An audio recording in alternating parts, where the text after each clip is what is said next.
Bonjour et bienvenue à cette cinquième capsule du cinquième module, de loin le module le plus long, car la trigonométrie contient énormément de matériel et j'essaie de résumer le plus possible. Mais donc voilà, donc juste un petit retour en arrière pour garder un peu le cap. Les deux premières capsules ont servi à introduire et à étudier le cercle trigonométrique. Les deux deuxièmes capsules ont servi à introduire et étudier et surtout manipuler algébriquement les identités trigonométriques, et ceci nous amène maintenant aux fonctions sinus et cosinus, les fonctions trigonométriques. Malheureusement, nous ne verrons pas la fonction tangente dans ces capsules-ci, car vous allez voir qu'il y en a déjà assez. Euh, et donc, démarrons. Ce sont des choses que, bon, je vais passer rapidement sur la partie plus théorique et je vais passer directement ensuite à deux exemples en dessous. Exemple 1 qui consiste à tracer et exemple 2 qui consiste à trouver la règle d'une telle courbe. Voilà. Euh, donc, allons-y. Les principales différences, mais surtout les principales ressemblances entre la fonction sinus et la fonction cosinus. Alors, voilà, la fonction sinus passe par 0 et monte jusqu'à un maximum de 1, toujours. Et peu importe à quel point je veux zoomer vers l'arrière, c'est toujours la même chose. C'est ce qu'on appelle une fonction périodique. Très important, elle passe par l'origine car sinus de 0 égale 0. Fonction cosinus, quant à elle, même chose, monte jusqu'à 1, descend jusqu'à moins 1, mais ne passe pas par l'origine, passe par le point 0, 1. Ça, c'est pour la fonction de base. Fonction maintenant transformée. Regardez bien, on multiplie la fonction transformée, comme vous le savez, par a, b, et on additionne à h et k. Cette fois-ci, pas moyen de simplifier la forme, les quatre paramètres doivent demeurer. Qu'est-ce que le a fait? On l'a déjà vu, augmente le maximum et diminue le minimum. Par exemple, ici, le maximum est à 2. Il augmente ce qu'on appelle l'amplitude. Même chose pour la fonction cosinus, que voici. Alors, augmente le maximum, augmente le minimum, et ensuite inverse le maximum, inverse le minimum. Le B, qu'est-ce qu'il fait? Le B, il joue sur la période. Et là, je vais vous montrer la période grâce à ces droites que j'ai créées pour vous. Et donc, la période, en réalité, est celle qui se trouve, est la distance qui se trouve entre, regardez bien, entre donc deux points qu'on appelle ici des points d'inflexion ou plus facilement entre deux maximums ou entre deux minimums. Okay? C'est la distance qui est horizontale et est donc affectée par le paramètre B. Plus B est grand, plus la période est petite. Plus B est petit, plus la période est grande. Et lorsque B est négatif, remarquez qu'est-ce qui se passe? Voilà, ce point d'inflexion la fonction est maintenant décroissante. Là, je suis dans la fonction sinus. D'accord? Donc, la période est de là à là.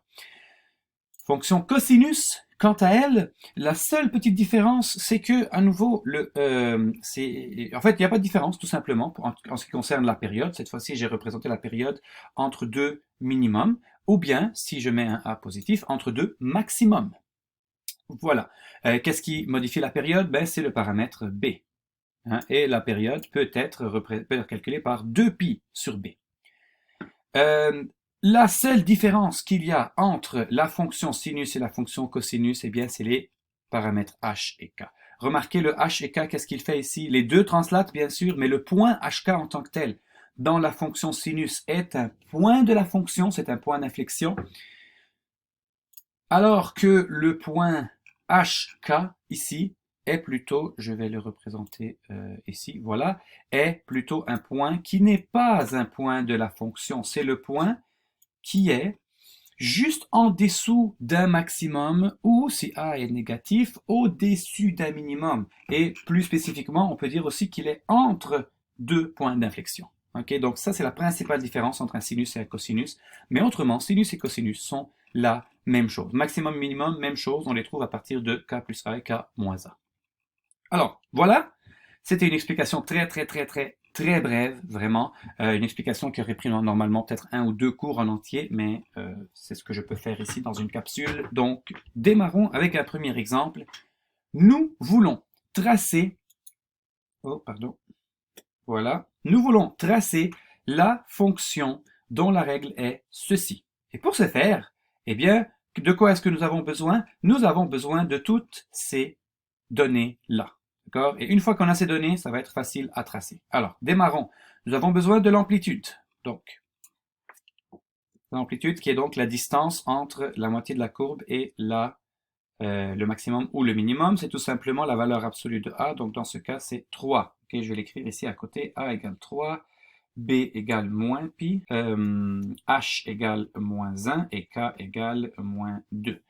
Parfait. Donc, A est donc égal à l'amplitude, c'est parfait. Continuons.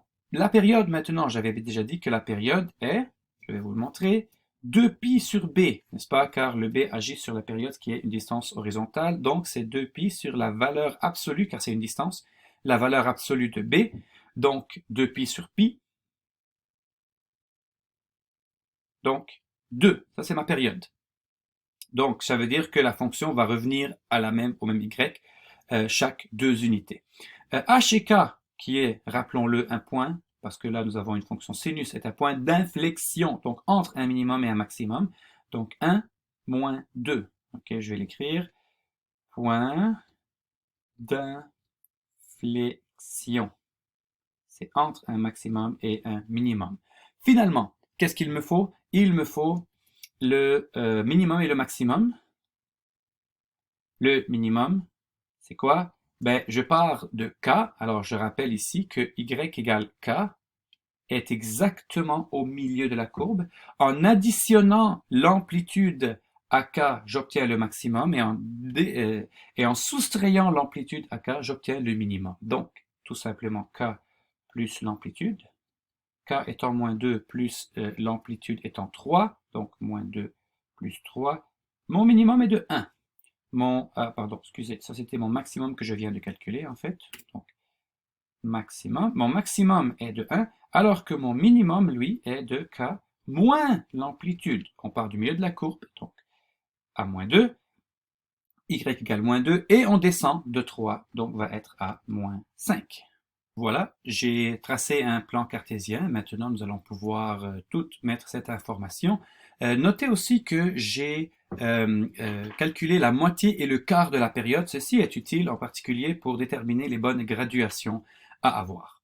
Donc, commençons par le maximum et par le minimum et par K. Nous rappelons que le maximum est à K plus A, donc 1. Voici le maximum. Donc, le maximum est ici.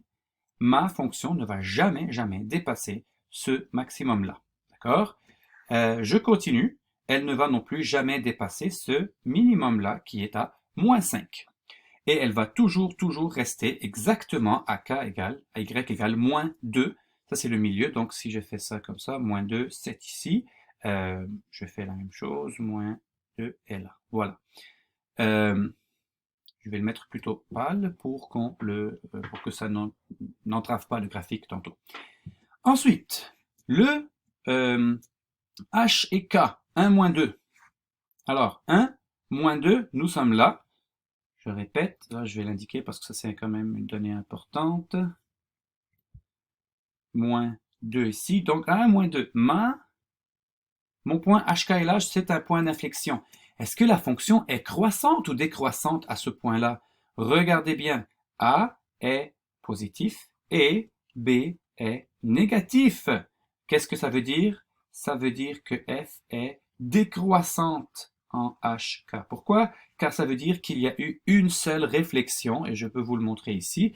Pour un B négatif au point d'inflexion ici, c'est décroissant. Pour un B et un A négatif, c'est croissant, alors que pour un A négatif mais un P positif, à nouveau, c'est décroissant. Donc, une seule réflexion fait que la fonction est décroissante en ce point-là. Je répète, donc, elle est décroissante en ce point-là. Maintenant, elle descend jusqu'où? On a dit, elle descend jusque-là, n'est-ce pas? Et va jusqu'où? En se rappelant maintenant que la période est de 2. C'est-à-dire que voilà, donc elle descend là et elle va se retrouver exactement de la même manière à redescendre ici une période plus tard et une période avant, donc 2 avant ici. Ok, bon, entre les deux, elle fait quoi? Elle remonte. Et c'est là que ça devient facile, c'est pour ça que j'ai pris le quart de la période. Parce que entre les deux, elle remonte. Entre les deux, elle remonte. Entre deux points d'inflexion, un qui descend et un qui monte, eh bien on a soit un minimum dans ce cas, soit un maximum, ce qui est le cas ici. Voilà. Et on a une période. Et si vous le voulez bien, on va tracer une deuxième période aussi. A-2, on descend, à 1, on remonte. Donc, entre les deux, à 0, on descend, à 1, on remonte. Donc, exactement entre les deux, on est au maximum. Donc, monte, maximum, redescend. Et de l'autre côté, c'est exactement la même chose, à moins une demi, ici. Je ne suis pas exactement à l'échelle, mais ça fait ceci. Voilà. Donc, l'idée ici est de diviser votre période en 4, et en divisant votre période en 4 et en fixant ça comme étant votre pas, votre échelle, ça devient extrêmement facile. Voilà. Deuxième chose, on fait exactement la même chose, mais cette fois-ci, on a une règle que voici, une courbe que voici, et nous voulons trouver sa règle. Bon, cette fois-ci, qu'est-ce que nous allons faire? Est-ce que c'est un sinus ou un cosinus? Eh bien, nous avons ce point-là. Ça pourrait être les deux, remarquez, ça pourrait être cosinus, ça pourrait être sinus, mais nous avons ce point-là. Donc, nous allons la traiter comme un cosinus, car c'est entre deux points d'inflexion, et nous avons le HK ici. Donc, démarrons, HK est égal à 4, 5. Donc, voilà. Ici, bon. Je vais y arriver. C'était donc le HK, donc qu'on a dit qui était égal à 4, 5. En même temps, nous allons voir ici notre amplitude. Elle est de combien notre amplitude? Ça monte de 5 à 7, car ici on a exactement la moitié de la courbe, n'est-ce pas? Donc notre amplitude est de 2, ce qui me donne mon A. Un A positif en plus parce que le HK est en dessous d'un maximum. Ok, donc HK, j'ai encore oublié, c'est 4, 5. Voilà, c'est 4, 5. L'amplitude, on avait dit que c'était égal à la valeur absolue de A, c'était égal à 2. Et en plus, on sait que A est positif, donc A est égal à 2.